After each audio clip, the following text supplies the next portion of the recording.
Good afternoon, everybody.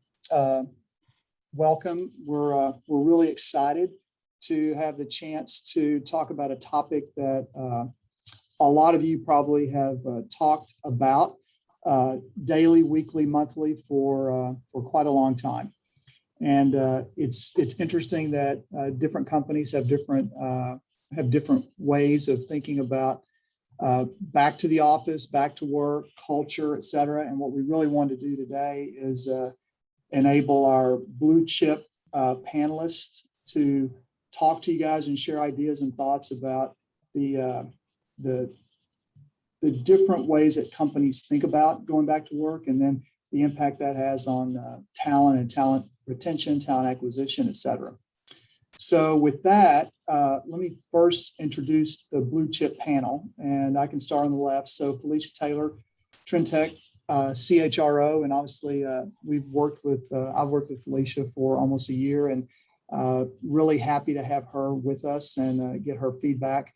David Wagner, President and CEO of Zix, and really anxious to get the CEO's view and lens in terms of how people are thinking about getting back to work. And Stacey Murray, Bluecore Chief Accounting Officer. So I think we've got the entire spectrum set in terms of ideas, thoughts, intentions, ideas, and I'm really excited and looking forward to everybody having a chance to participate and hearing everybody's thoughts. And to the extent that I can manage all the incoming chats, I'm happy to receive chats and we can get questions back to the folks. Okay, so with that, we can move from this panel, and to get everybody into the mood, I wanted just to share just a few topics. And it's just like that. Okay. Triangle can get them. Does that work? So far. Okay, so I just wanted to share a few things that I thought were interesting before we got into the panelists. And so first of all, if you think about where we are today, and this information is I just got from a CBRE note that in Dallas, Dallas and Austin are leading the charge in terms of employees back in the office. And we've been tracking this for several months, and it's actually pretty interesting that Dallas and Austin are almost 50%. So if you think about traveling into the office back and forth, you can tell that the traffic is up. But Dallas and Austin, and if you think about Houston, so Texas, without a doubt, is leading the charge in terms of getting folks back to the office. And I thought that was interesting, just given the fact that we live here and we have so many friends and clients and customers that are in Dallas. It's just pretty interesting to think about this. And obviously, I'm sure people talk to, employees and different partners across that, it's very different in different parts of the country. So that was number one. The second one, which is interesting, is if you look at this survey, it says nearly 40% of the people expect to return to the office immediately after herd immunity is reached. 2/3 will be back in 3 months. And it's just interesting. It seems like people really, 40% want to get back. Then that's pretty interesting in terms of, what employees are actually thinking about, and love to get some feedback from the panelists as we move forward. I just have a few other slides real quick, just in terms of, how employees feel about, inside and outside the office, having flexible time in the office versus remote days. A lot of the culture, we're going to talk a little bit about that in terms of, people working fully remote, fully in person, hybrid, and just the importance of communicating or over communicating when it comes to, interacting with employees. The next item we'll talk about, and I'm sure the panelists will have a lot of input, will be investing in talent and the ability to see through the pandemic and what's going to happen on the other side of the pandemic, and retaining those key employees and navigating how people are, potentially getting burnt out with Zoom and all this remote working. And I think the final one is just the upskill. We call it upskilling, and just the upskilling of talent to ensure that, the different skill sets that may be needed on the other side of when people actually maybe come back to work, and the different technologies that companies have and how to leverage that technology to ensure that either if you're fully remote, fully hybrid, or back in the office, that everybody has a similar experience. So with that, I'm going to stop sharing. And what I like to do is I've got a series of questions, and I'm going to first start with, I'm going to start with David. And I guess as you guys first start interacting with the team, if you can say a little bit about who you are and your company, et cetera. I think the audience would love to hear a little bit more about you guys. But let me start with David. And I guess we touched a little bit on aspects of culture, but in terms of you guys getting back to the office or working from home, what do you guys see in terms of the most important thing in terms of being effective with retaining culture? Okay, that's a great question, Omar. I'll just, quick introduction. Dave Wagner, President and CEO of Zix. We're a leading provider of email security solutions for businesses of all sizes. We have over 100,000 small business clients around primarily North America, growing in Europe. We're about 250 million in revenue this year, and a little over 500 employees, primarily in the US, but also overseas, primarily in the UK and in Israel and in Canada. My background, so I was a CPA for a season of my career. I started as an accountant and worked up through financial roles with CFO of a public company for 13 years, took it private, and then sold it, and then got this job as CEO in 2016. And obviously, COVID threw a big, huge change for the leadership team, for management, and for employees, and required a massive adjustment that we all have lived through. And I'm one who keeps written artifacts of reports to the board and emails to employees, and it has not transpired as I had thought. If you had asked me in April 2020, I would have thought we would have been back into the office last September. And here we are, at least at Zix, 98% of our employees are continuing to work. Our US employees are continuing to work from home.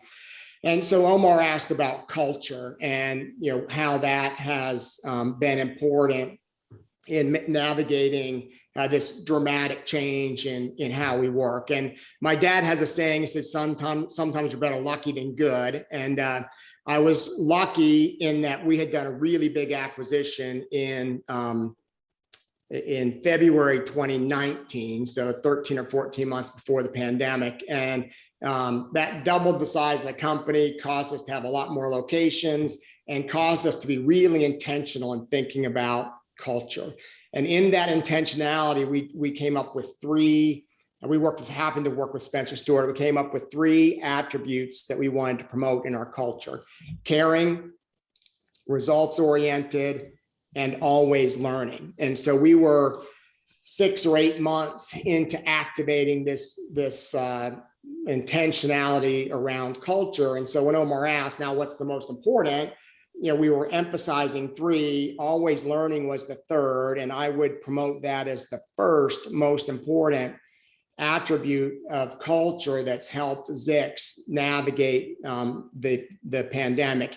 Caring was critical in the first 90 days when everyone was really scared and didn't know what was going on, and having managers knowing that they were supported and activating a caring response. But as we've moved through this, it's actually the always learning piece that I think has served us most effectively at Zix.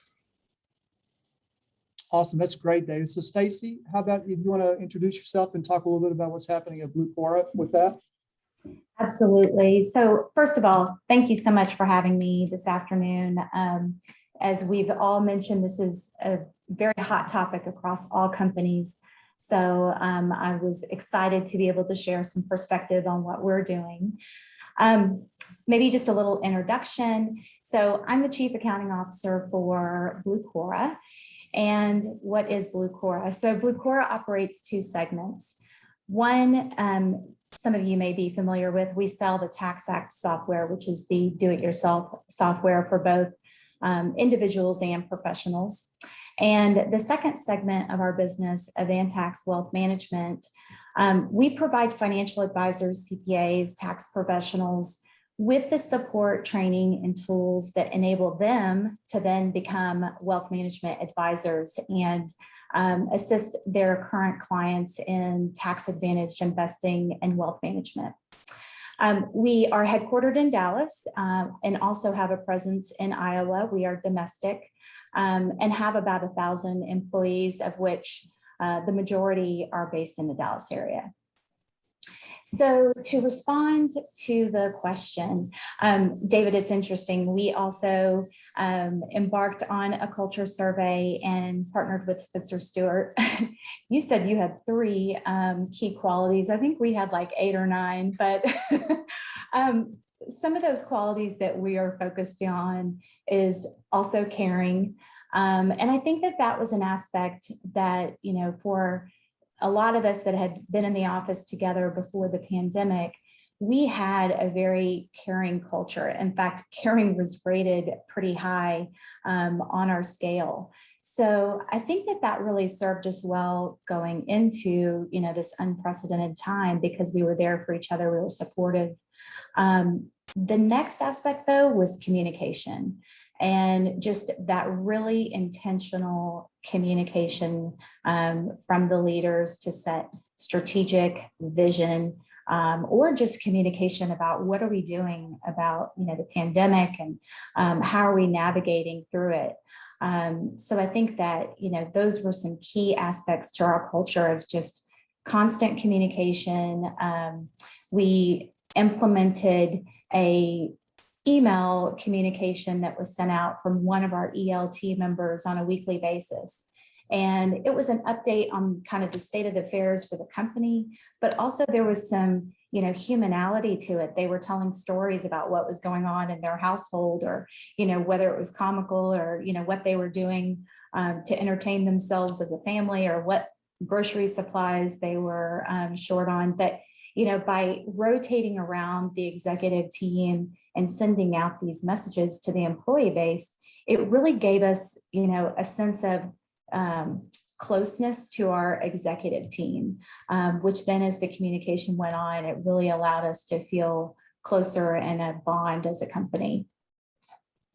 Yeah, that's interesting. It seems like it was so many months ago or years ago. And it really wasn't. So it's pretty crazy, but I guess I call it the COVID fog. Anything that's happened in the last 18 months, it's just a big blur.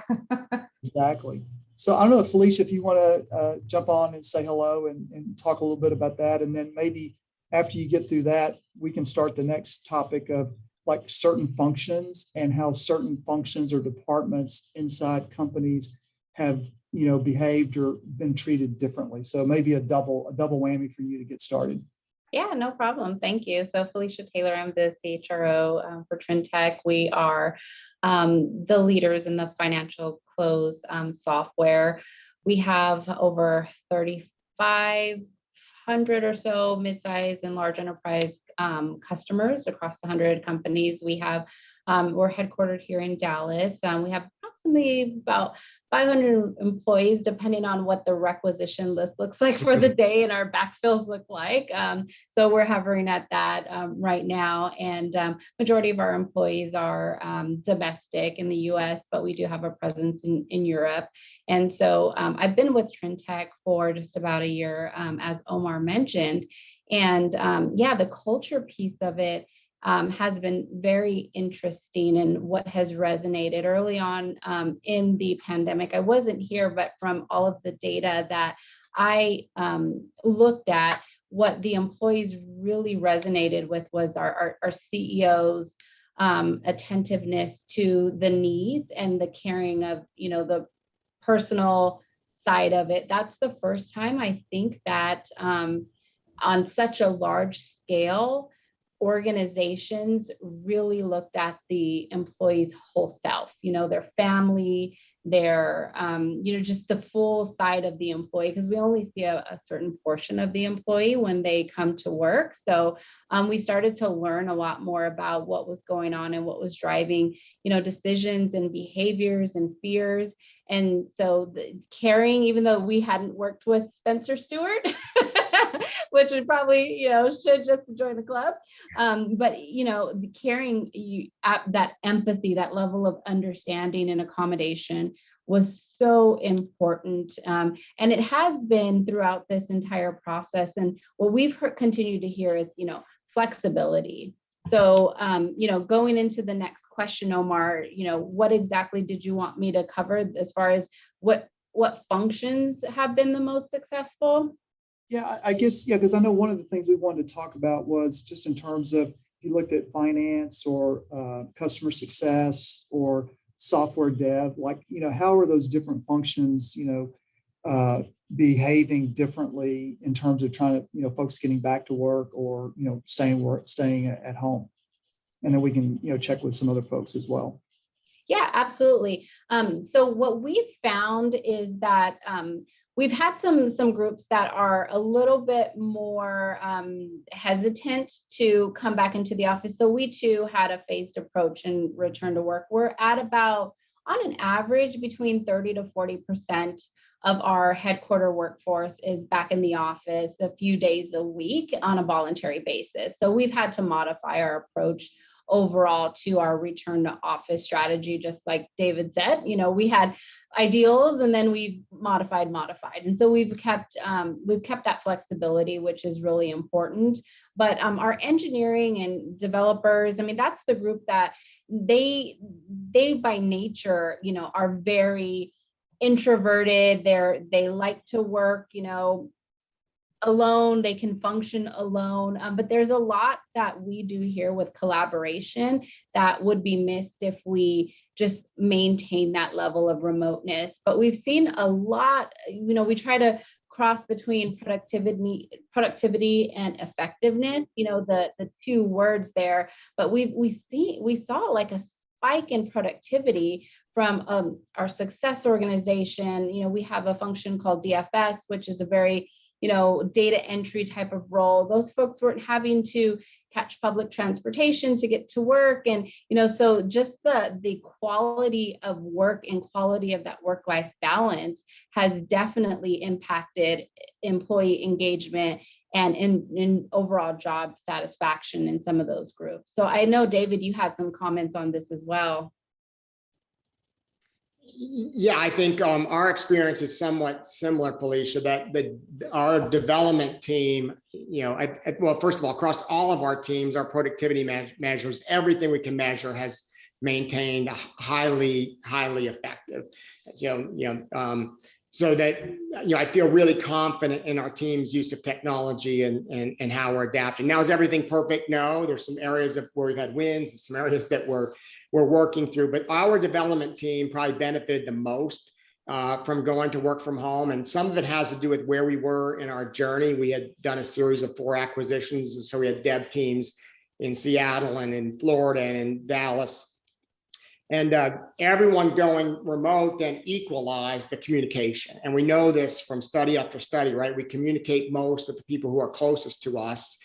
And work from home really changed that. I felt that with my own direct reports, who I have literally all over the country. I really evened out my time with my direct reports, whereas I used to always go to lunch with the 3 people who had the offices next to mine. So a really big change in evening up that playing field for development and the tools they used. And so we've really got some positive acceleration of integration in the development team. Where we're having the biggest struggle are the groups that have the highest turnover. So our customer support organization, that tends to be the entry. People go into tech support, and some people choose a career there. Most, that's their entry point into the company. So either they're going to move up relatively quickly or they choose to move out. And that area is the one we're having the biggest challenge in. It's that onboarding experience and how you create that learning and onboarding experience. We're working hard on it. And I think we're doing a good job with it, but that's the one that has the most impact. And then second most for us would be sales, and just the energy that they get from one another in an office would be the 2 that we're still working on the most to find the right mix. And David, just a quick follow-up. You'd mentioned that most of the employees are still remote. Yeah, at Zix, when we did our surveys, 78%, and we're about half here in Dallas, well, 40% Dallas, 40% in Pensacola, Florida, and the others are between Boston, Ann Arbor, and Seattle. 78% of our workforce wants to stay primarily remote. That's our workforce. That's their preference. Because of the high level of productivity, the leadership team and I have taken the position that we're prioritizing employee safety. And so we brought folks back in July 6th. We did a 2-day a week for customer support and sales in the office. We pulled that back when the Delta variant went up, and it's voluntary. The offices are open, but we're having about 1 or 2% attendance in the office. And we're now it's different in the UK and Israel. They're largely back in the office, but here in the US, we're below 5% in the office. Got it. Cool. So Stacy, how about you guys? Can you share a little bit with the audience in terms of how you guys are looking at that in terms of the different functions at Blue Cora? Absolutely. So maybe first I'll comment on, the success that we had going remote. Interestingly enough, it took us very little time from, March of 2020 to get everybody up and running.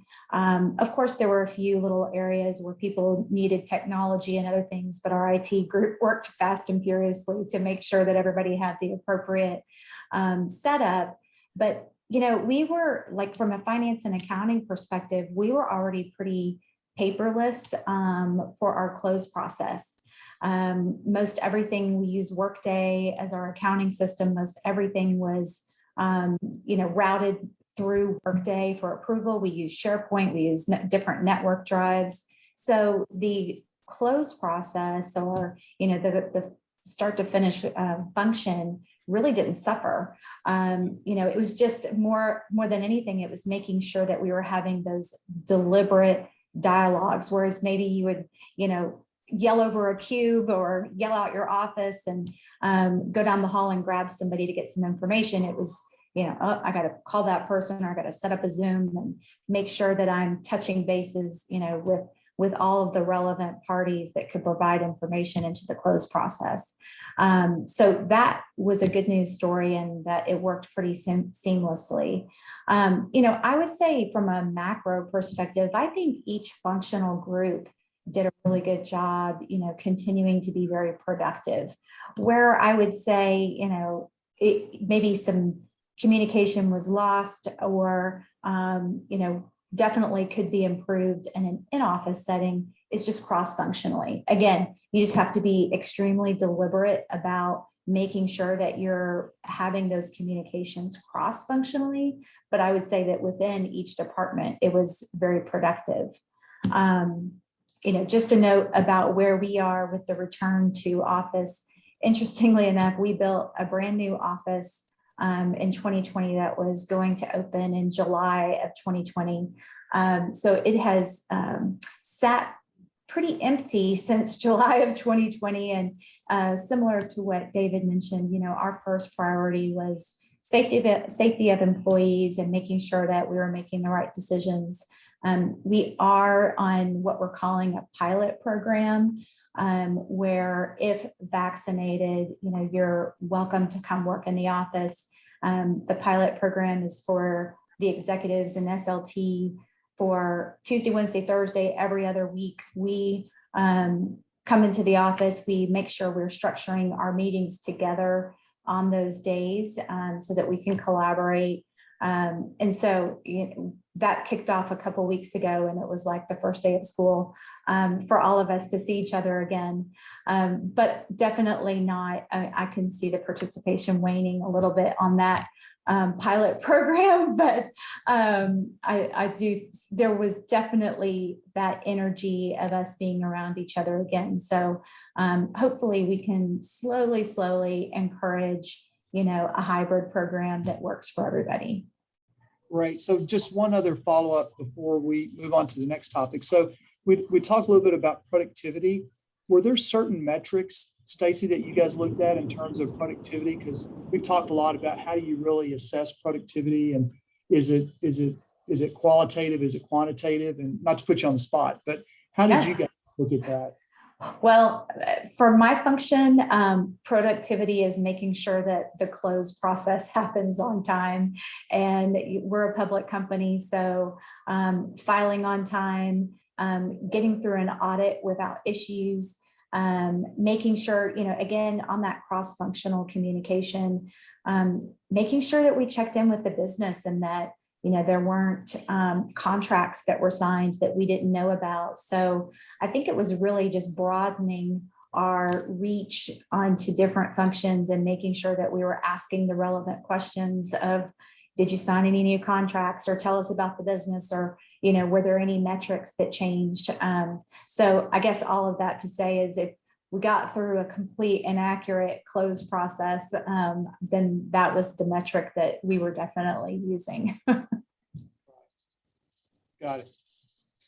So I guess we've talked a lot about how people are, dealing with working from home and people in the office, some not in the office. It seems like a lot of folks are trying to get back in the office and, a couple of different locations. But I think the next part that we want to cover is just retaining talent.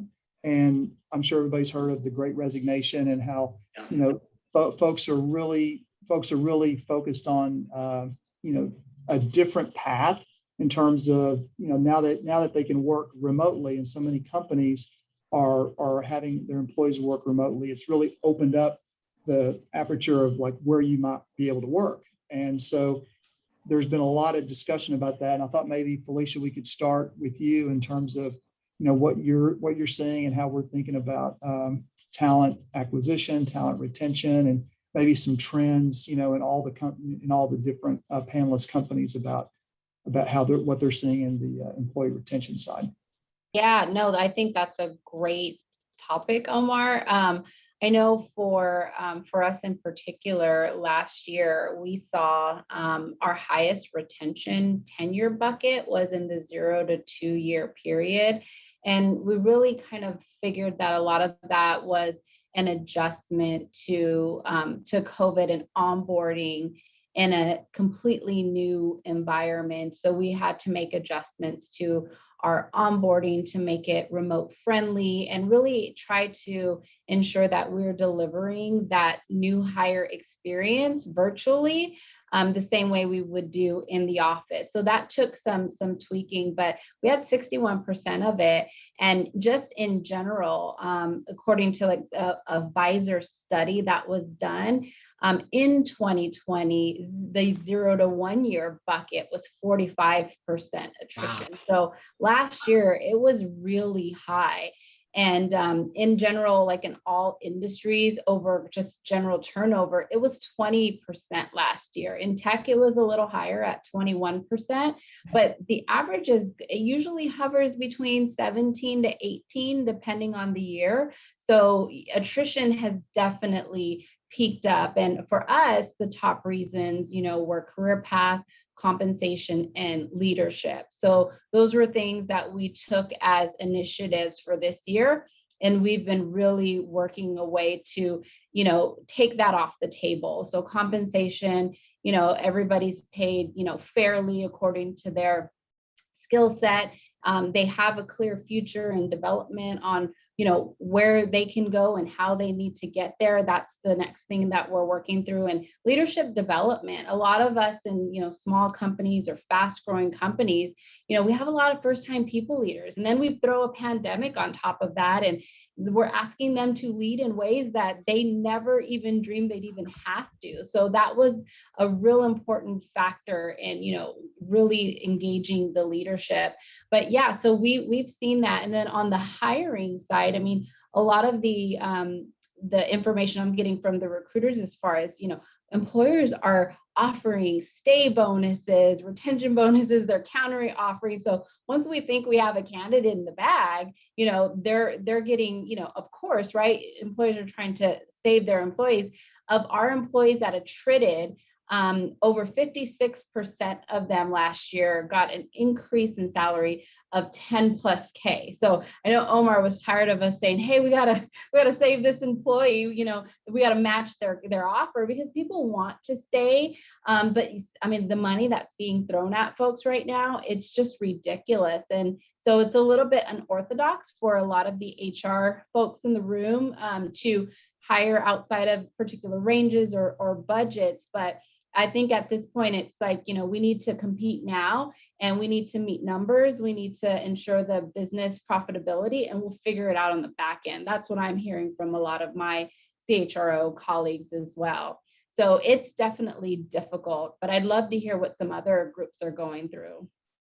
Yeah, David, love to hear on your side, because I'm sure you guys are probably going through similar. Yeah, and Felicia touched on a really important topic that I wanted to bring up, and that's the absolutely critical role of middle management, or actually the first line manager, in navigating. And so, as is always the case, they're the meat in the sandwich. And in the last 19 months, that's been more true than ever. And so we're trying to do two things. One, really support our good first level managers, which is the vast majority of them.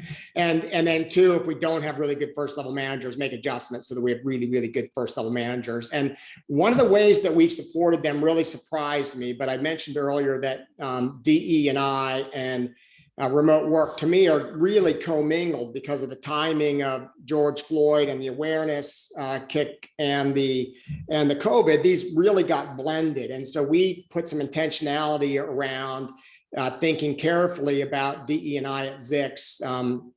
Last year, I found a really nice consultancy out of Philadelphia, and the woman that runs that consultancy did her PhD paper on bias and empathy.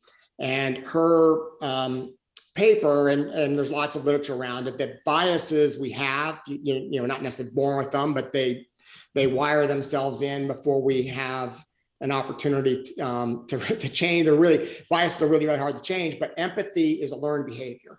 And so how do we focus on empathy? And then as a result of that, we did a company-wide survey to understand how employees were understanding the culture at Zix. And it was super fascinating to me that, at Zix, majority persons and people of color perceive the culture the same, but women and men perceive the culture very differently. And that was disappointing to me as a leader. I would have, and as a male leader, I hadn't experienced some of the differences that our female colleagues experience. And in looking through the data, I found three things. And if this is one thing I could share that to me would be worth everything you paid for this session, which is the three things that we learned that could make the biggest difference in improving how women perceive the workplace at Zix. The number one thing that they were experiencing differently was the opportunity for mentorship. When you ask the question, do you feel like you have mentorship opportunities at Zix? There was a statistical difference, a meaningful statistic difference in that area. Are you involved in the decisions that you feel you should be involved in? And do you get special assignments? They were the three things that statistically significantly women at Zix perceived differently than men at Zix. And as I processed that information, maybe not course, but my first thing was, hurt and disillusionment and how can this be? But as I processed it intellectually as a leader, those three things make everybody better. Those three things elevate the entire organization. When we're mentoring well, when we're including people in communication decision-making, and when we're expanding who we give assignments to, we're empowering and growing the entire organization. So we've been really intentional in emphasizing those behaviors for our first level managers. And we've even gone so far as to implement a Zix Leads program where the executive are mentoring cohorts of entry-level leaders specifically on mentoring, getting back, Felicia, to your really important point that a lot of these new leaders are thrust into roles that they're not really prepared for. And so that to me is the one thing that I'm learning and I'm really spending a lot of time on is the culture comes from me, but the employee experiences their work primarily through the first supervisor, and connecting that dot doesn't always happen the way the CEO would like it to happen. And it's not because my managers are bad people, but it's they need help. And so we're digging in at that first level manager. It's just interesting, just from my viewpoint, it is much tougher to be a manager when you've got folks that are in the office and you've got folks that are outside the office. And there's a lot of play in between. Well, should I be in the office? To your point, David, do I get better assignments if I'm in the office? Do I not get better assignments? It's really unusual. And as companies kind of struggle with, back in the office or work from home or hybrid, it does put a lot more pressure on the managers, and not just the first level managers, but the second level managers, et cetera. And then absolutely, when you throw in the DE&I piece, and Felicia's done a great job of leading that effort inside of Trintech. I mean, it's a lot to place on these managers. And if you don't have the training and if you don't have the programs to equip them, as you said, David, it then results in what? People are not happy, and then they leave, and then your attrition rate goes up. Yeah. And so it's kind of this like wicked cycle. But Stacey, love to hear from your side if you guys are seeing some of that in your business or how it's different at Blue Corum. No, absolutely. So obviously 2020, was a bit of a pause on people resigning and deciding to change jobs. I think, our attrition rate is slightly up in 2021, probably like everybody else, just because people are like, oh, okay, well, it's getting a little bit better. And let me go test the waters. And, as we mentioned, that you can work from anywhere. What we're trying to do, look, people, we all work for a paycheck in a way, but at the same time, it's an experience. So while people could leave to, have more money, we're trying to address, why are they even picking up that phone call? Why are they, considering leaving to begin with? So we're really going to be focusing on a couple of things. And I love the commonality of what we've been talking about across these companies, but manager development is one of those pillars. Making sure, like David said and Felicia said, that we're really strengthening our people managers so that again, that's the first line of defense. And so if you're giving them good training and support and mentorship, then the hope is that then that's toned from the top and then that's trickling down and then their employees are happy.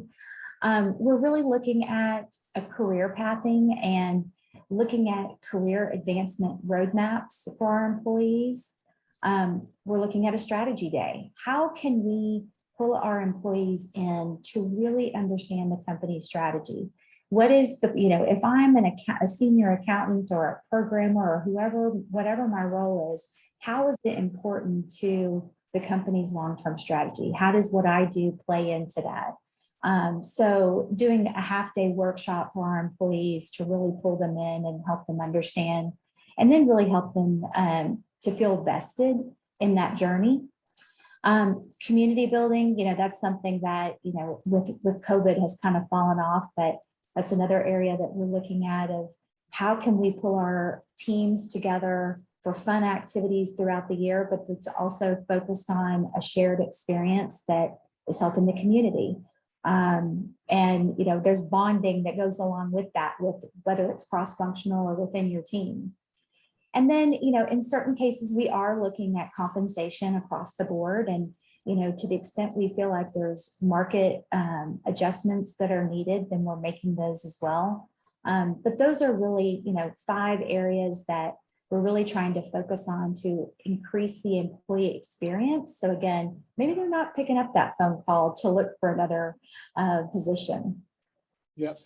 Really quick, Omar, on just to piggyback on what she was saying and give the audience a little bit of data, because there was a 2021 study done by Achievers Workforce Institute, And the top reasons that people are leaving in general are 35% was for compensation, 25% for work-life balance, and 16% due to lack of recognition. But on the flip side, the same survey said that people would stay at their company. 23% said that they would stay if they had work-life balance.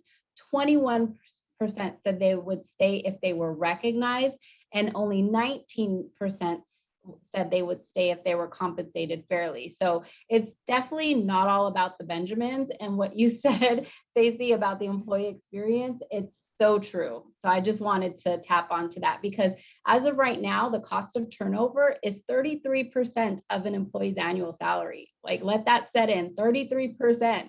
So it's costly if we don't get it right, and your recruiters will get burned out because they would feel like they're on a hamster wheel of constantly filling recs. So we gotta get that in line.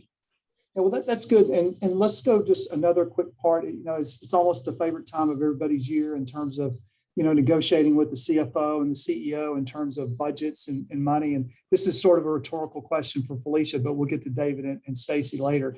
Just in terms of how are people thinking about these, putting additional money aside for these specific programs, like retention, training, like compensation? I mean, just at a high level, Felicia, we can start with you and then go to David. Like, people need to start thinking about that because it's going to require additional investment.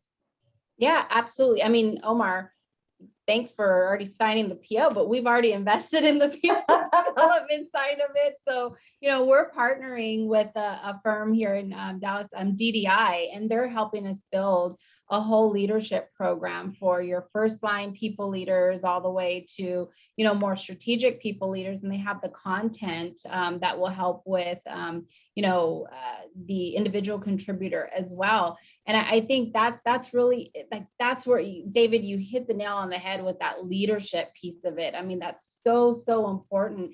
But a conundrum we run into is, we're trying to grow employees. And when you're a fast growing organization, we tend to put people in leadership positions who are the best in the job, and they may not always be the best leaders. So without something to develop them intentionally, we're not really helping ourselves. So we have to have both ingredients for sure. I've personally, come to Omar and had conversations about, we need to look at our top performers, who are our successors, who are our hypos, and how do we put a retention bonus in front of them that is meaty enough to get them to say no if given an offer, so we can ride through this wave, because this is going to come to an end. It's not, this is not the new state, the new normal, but everything's going to inflate slightly. So I think we definitely have to think about those intentional retention bonuses versus a counter offer. Sends a very different message to employees. Hey, I value you. You're important to this organization. Here's an extra something to stay with us and get through this, versus, oh, please don't leave us. Like, I'll pay you more. Like, it's a very different message from employees. Yeah. So David, love to hear about you guys in terms of how you think about investing and how important that, I know how important it is. Yeah, no, it's critical and it's challenging, and, I'm not sure how quickly this is going to pass, Felicia. We're a big Microsoft partner. Microsoft is increasing prices 20% beginning March 2022, and that's a meaningful bill for your CIO. And that's, and they haven't had a price increase in 14 years. So, we're going to see real pressure on our P&Ls collectively as we continue to work through the process. And so we're keeping a really close eye on compensation. We're keeping a really close eye on which cities we replace people in, even though it's remote work. We've got, cities that are a lot less expensive, and people still want to be connected to the office. So we're working on that. We're working on development, but there's no silver bullet in my mind to this one. It is a really hard challenge. We've not looked at retention bonuses here at Zix. We're probably maybe a little bit more expansive with our equity last year and again this year, but we can't be too expansive. We're a public company, and so we've got we've got governance requirements on the other side. So anyway, and we're really trying to invest in giving people the opportunity to move up. So when we have attrition, I'm trying not to cry in my soup, but to the very extent possible, make that an opportunity to develop somebody, even if it's a little bit early, develop that person and move them up, and be a lot more hesitant to go outside for those higher level jobs, but keep the folks that we have developing and growing the organization as much as possible. So those are a few of the things we're trying to do. It's a critically important area. And the one I'm having the hardest time with is this, and you hit it, Felicia, is this, the retention in our 1-year cohort in customer support it's the worst. It's probably like double what it's ever been before. And they're missing that. I'm connecting with the team. I've got people to go to lunch with. I'm connecting, and we're not getting that as well as in that group. It's harder to learn in that group. So that's one we're still testing with them. We're trying to do 2 days a week to try and bridge that. But then it ends up with the manager is the meat and the sandwich, because the manager is the first line manager is the one who has to be in the office, onboard those people, and the rest of the team doesn't really want to be there that badly. So anyway, that's a menu of things we're working on. I do not have a silver bullet, so I'm all ears. Right. Yep. Stacy? Well, I mentioned that one of our pillars is just looking at market-based adjustment. But, when I think about hiring new people at these inflated salaries now, it's kind of like pulling the thread that keeps on going for the sweater. I mean, then you're hiring people at higher compensation rates. Then you've got people that are on your team that are mismatched. So it's, I don't have the answer, but it could be a problem amongst teams and amongst, different levels of evening that out. I do know that we are, looking at budgets for 2022 and, what kind of market adjustments, or not market adjustments, but like annual adjustments are we going to be making? Is it the normal, average 3%, or is that going to do it? Do companies need to be thinking about something higher than, their historical average? So I'm with David and Felicia. Definitely don't have all the answers, but it is a little bit of a one problem leads to another, leads to another, leads to another. And you're so right, Stacy. The internal equity is so important, because you have tenured employees, loyal employees who have stuck with you and are probably a little bit lower on the salary grade. And then you have new hires coming in that they have to train, they have to mentor, and might realize they're getting paid several thousands more than them. What does that say to your loyal employees? Right. It's a tough road. It's a tough line to walk. Yes. So I know we have about 5 minutes left. I know there are a couple of other topics we want to get to, but obviously this is not the topic for today. But I think over the next 60 days, there's going to be a lot of conversation about, how do companies continue to invest, and how do you manage and balance, revenue growth, expense growth, culture. I mean, it's almost like last year was very different in the sense that everything was so fresh, and so everything was so chaotic. And this year it's not as chaotic, right? But the realization has set in that there's some additional costs that CEOs and CFOs are going to have to deal with. And, to the extent that you've got inflation, you've got potential rise of interest rates. I mean, there's a lot of uncertainty that is a totally different topic in terms of, how companies may behave over the next, 12 to 18 months. So anyway, different topic, different day for Eric. But I guess as we have just a few more minutes, I thought we'd just go around and just, talk about just final comments, or maybe a couple of lessons learned, and maybe some of the things that you guys are most interested with, as we go forward. So maybe Felicia, we can start with you and then go to David and then Stacy. Yeah, I think the biggest struggle for us is going to be balancing the retention and attraction of talents while maintaining a hybrid workforce. So our company culture is office first, in office culture. We've actually just, to have a new shiny new building on the way that, because of that growth and, getting people to finding the balance of the why. I think we have to figure out, why do you come into the office and what do you get from that? And what do you do when you're there? Defining that for people and hitting the mark for all the different demographics is going to be tricky, but really important for a lot of employers who want employees to come back into the office. That's well said, David.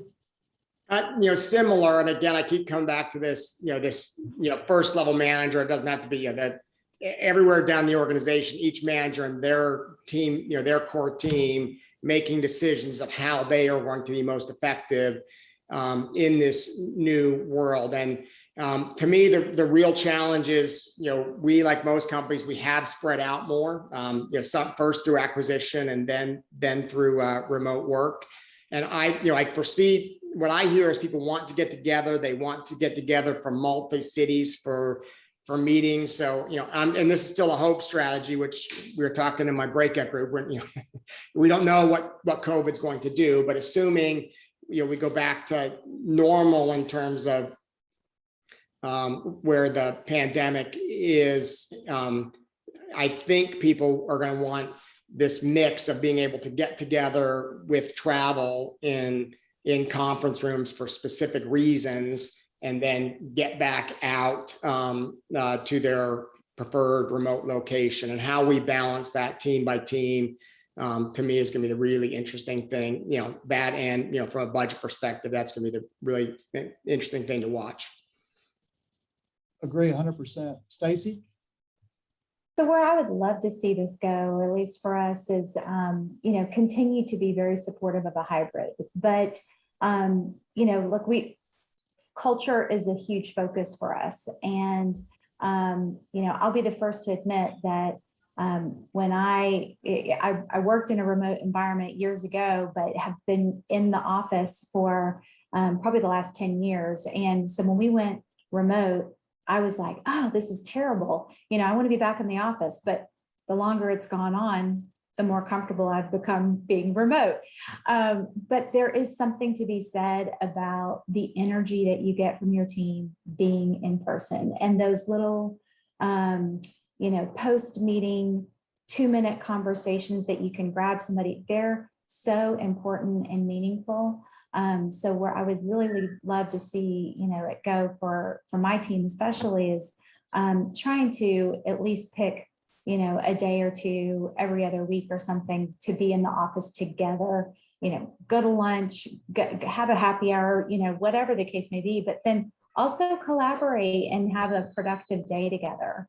I think if we could have that right mix, and again, can't force anybody, to come in, but that's really where I'm hoping this is going to go. Right. Well, I guess that really wraps up the programming we have for today. I think it really just goes to show in summary that, all companies are different, managers are different, and one specific policy or process doesn't work for all companies. And what makes it more difficult is to be adept and quick and pivot to read your employees and figure out what's the best way to go. So with that, if we have any other questions, or Eric, I can turn it back over to you. Great. Thank you, Omar. Thank you, the panelists, and thank you for all the participants. Our next event, I hope everyone enjoyed it. I thought it was great. Our next event is February 24th.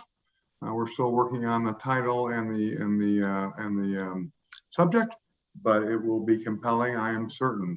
Thank you, everybody, for joining, and we'll see you next time. Thanks to all the panelists. Thank you very much. Thank you so much. Pleasure being here. Thank you. Okay. Thanks, guys.